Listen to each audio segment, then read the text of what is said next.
हर हर महादेव।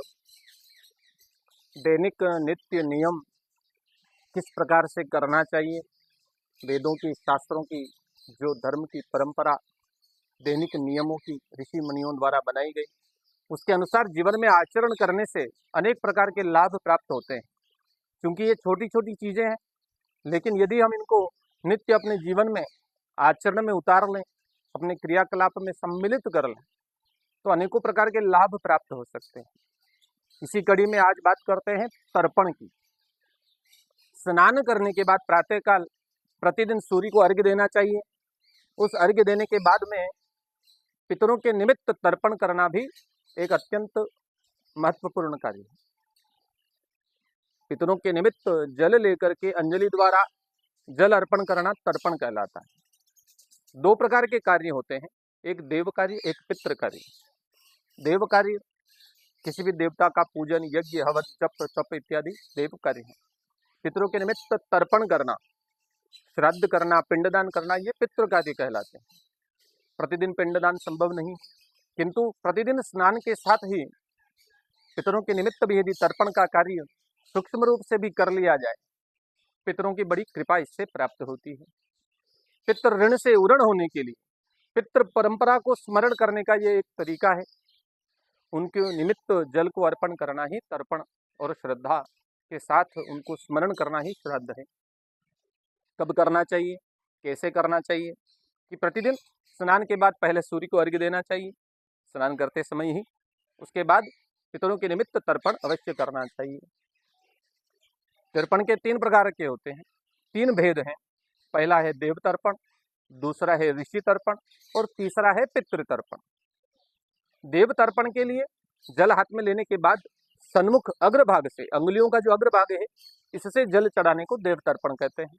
ऋषि तर्पण जल हाथ में लेकर के अंगुलियों के मध्य भाग से, हथेली के मध्य भाग से जल अर्पित करना ऋषि तर्पण कहलाता है। और सीधे हाथ की नाम तर्जनी और अंगुष्ठ का मध्य भाग, इससे जल अर्पित करना पितृ तर्पण कहलाता है। जब देव तर्पण किया जाता है तब पूर्व दिशा में मुख रखना चाहिए। जब ऋषि गण तर्पण किया जाता है तब उत्तर दिशा में मुख रखना चाहिए। और जब पितृ तर्पण किया जाता है तब दक्षिण दिशा की ओर मुख रखना चाहिए। इससे पितृ कृपा प्राप्त होती है। अब जो व्यक्ति यज्ञोपवीत धारण करते हैं अथवा ब्राह्मण है, गुरु के द्वारा यज्ञोपवीत धारण कर रहे हैं, उन्हें देव तर्पण करते समय जनेऊ जिस प्रकार सभ्य रहता है, अपने बाएं कंधे पर रहता है, इसी प्रकार से रखना चाहिए। जब ऋषि तर्पण किया जाता है तब जनेऊ को गले में माला की तरह कंठी नीवी कर देना चाहिए। और जब पितृ तर्पण किया जाता है तब उस जनेऊ को अपने दाहिने कंधे पर रखते हुए अपसव्य करते हुए पितृ तर्पण करना चाहिए।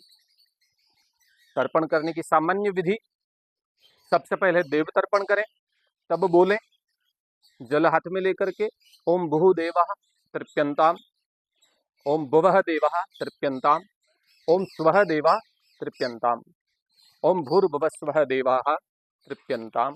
ये देव तर्पण की सूक्ष्म विधि। इसी प्रकार से ऋषि तर्पण उत्तर दिशा की ओर मुख करते और दोनों हाथों के मध्य भाग से जल छोड़ना है। जो 3 व्याहृतियां हैं उन्हीं का उच्चारण करना है। ओम भूः ऋषयः तृप्यन्ताम, ओम भुवः ऋषयः तृप्यन्ताम, ओम स्वः ऋषयः तृप्यन्ताम, ओम भूर्भुवः स्वः ऋषयः तृप्यन्ताम।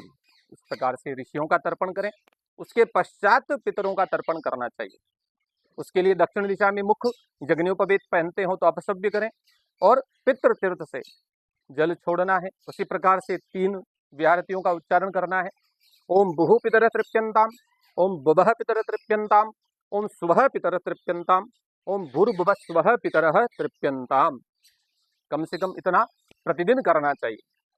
साथ ही यदि इसमें कुछ बढ़ाना चाहें और अधिक लाभ प्राप्त करना चाहें तो अपने पूर्वज जितने भी व्यक्ति कुल के, कुटुंब के, माता पिता संबंधी जो दिवंगत हो चुके हैं, प्रभु के धाम को जा चुके हैं, उनका नाम लेते हुए प्रत्येक के नाम से 3-3 बार पितृ तीर्थ से जल अंजलि अर्पण करना चाहिए। एक एक व्यक्ति का नाम, गोत्र और संबंध बोलते हुए, या हमारे पिता हैं तो उनके निमित्त उनका नाम, गोत्र, अपना संबंध बोलते हुए 3 बार जल छोड़ेंगे।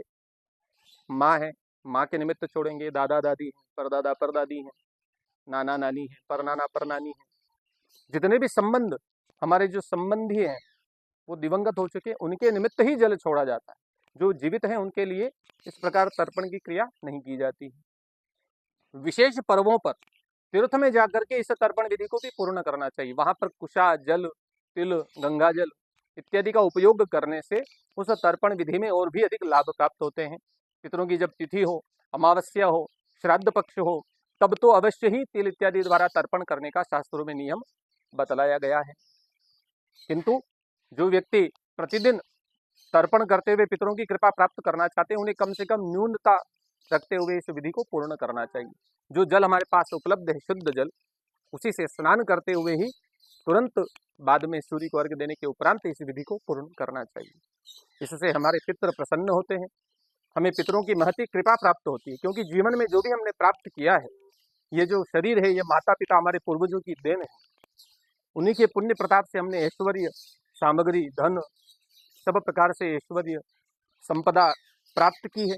तो उनका आशीर्वाद सदैव हमारे साथ बना रहे, इसके लिए जरूरी है कि हम प्रतिदिन अपने नित्य नियम के अनुसार, नित्य नियम में तर्पण विधि को सम्मिलित करें और पितरों की कृपा प्राप्त करें। जितने भी हमसे जुड़े हुए साधक हैं, भक्त हैं, धार्मिक श्रद्धालु जन हैं, उनसे निवेदन है कि प्रतिदिन नित्य नियमों का पालन करते हुए स्नान करें, शुद्ध स्नान के बाद सूर्य को अर्घ्य दें और देवताओं के साथ ही पितरों का भी तर्पण करते हुए प्रभु की कृपा प्राप्त करें। ओम तत्सत।